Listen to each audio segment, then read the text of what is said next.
बेगम, वो मैं कह रहा था कि तुम कितनी स्टूपिड हो। अच्छा,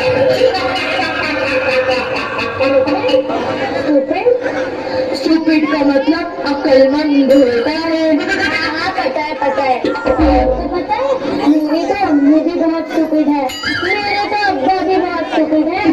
ऐसे तो माशाल्लाह से हमारा तो पूरा खानदान भी स्टूपिड है। माशाल्लाह माशाल्लाह, इसलिए तो हम आपकी इतनी कद्र करते हैं। अगर माँ के पैरों की जगह बेगम के पैरों के नीचे जन्नत होती तो हम यकीनन जन्नती होते।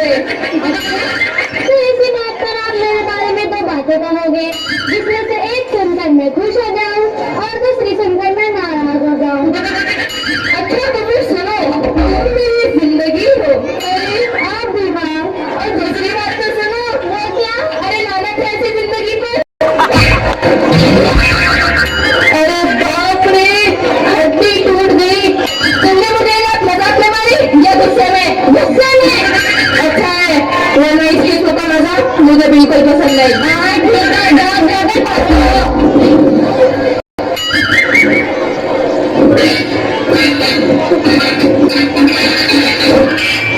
सारे लोग हजरात रिलेट कर सकते हैं। अरे क्या हुआ? कहाँ रह गए? यहाँ मुझे भी भूखा ही मारोगे? जी बेगम, ला रहा हूँ।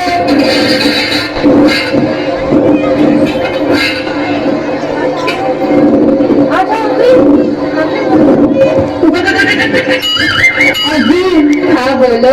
मेरे लिए एक शेर बोलो ना। हाँ जरूर जरूर। कभी रोटी के टुकड़ों में, कभी सालन के प्यालों में, कभी रोटी के टुकड़ों में, कभी सालन के प्यालों में तुम्हारी जुल्फ का दीदार होता है बेगम, खाने वाले में। कैसे लगा मेरा मजाक? अरे क्या हुआ? हम शेर का शिकार तो क्या हुआ, भाग कर क्यों आ गए? डर गए क्या शेर से? अरे नहीं, वो साला कुत्ता होता है।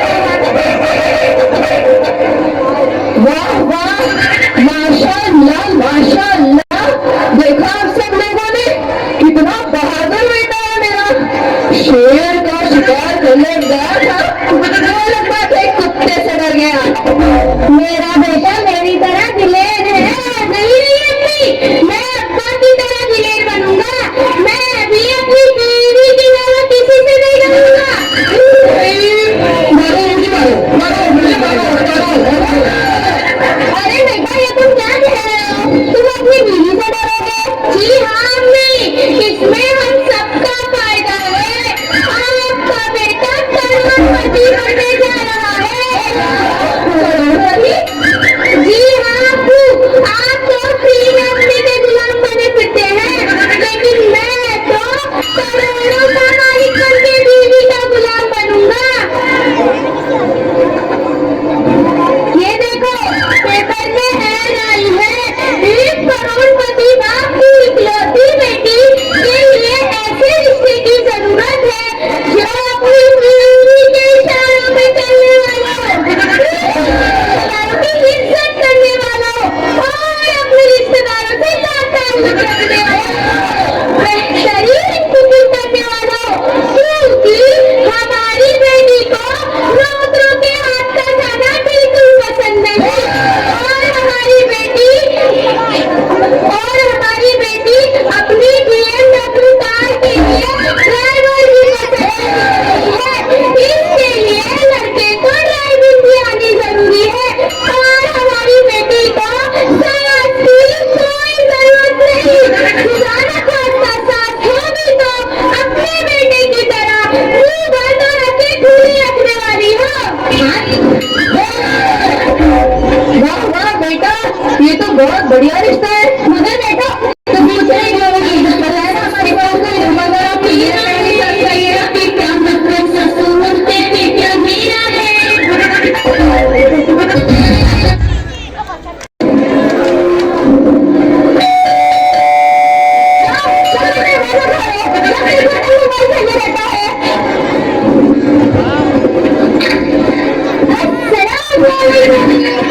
वालेकुम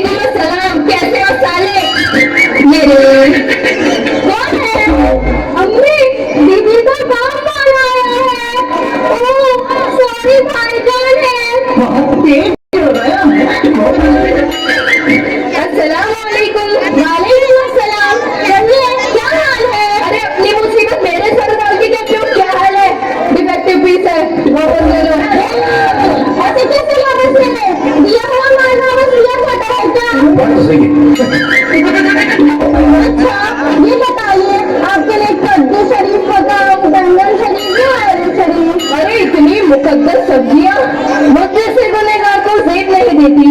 एक काम कीजिए, आप मेरे लिए एक बेगार सा मुर्गा पका दीजिए। दूसरे मुर्गे को खाने की बात कर रहा है। गजब बेइज्जती है।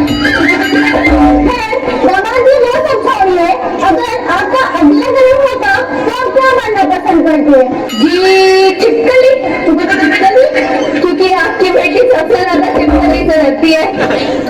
वैसे आपके अब्बा हुजूर कहाँ है? जी वो किचन के अलावा कहाँ रह सकते हैं? अच्छा, तो उनके पास जाकर कुछ रेसिपी सीखा था। वैसे भी तुम्हारी बहन को मेरे हाथ का खाना कुछ खास पसंद नहीं।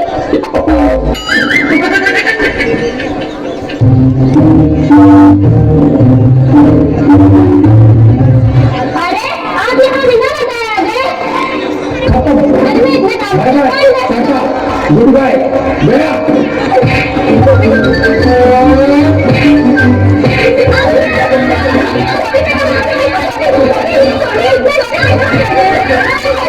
ये तो ना हमारा कॉमेडी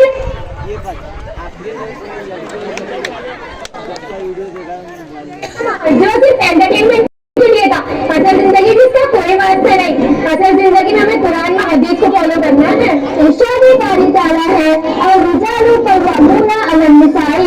अल्लाह ताला ने मर्दों को औरतों पर हुक्मरान बनाया है, इसीलिए हर घर में सिर्फ मर्दों की हुक्मरानी होनी चाहिए, क्योंकि जहाँ औरतों की हुक्मरानी होती है वहाँ समाज में मर्दों को इज्जत की नजर से नहीं देखा जाता है और इससे सम्मान इलाही की भी नाफरमानी होती है और हमें इन सब चीजों से बचना चाहिए। मैं ये नहीं कहती कि मर्दों को औरतों पर जुल्म करना चाहिए, बल्कि ये कहती हूँ कि दरमियानी रविश इख्तियार करना चाहिए और औरतों को भी मर्दों की इज्जत करनी चाहिए और उनके ताबे रहना चाहिए। अब आपसे विदा लेते हैं इंशाअल्लाह।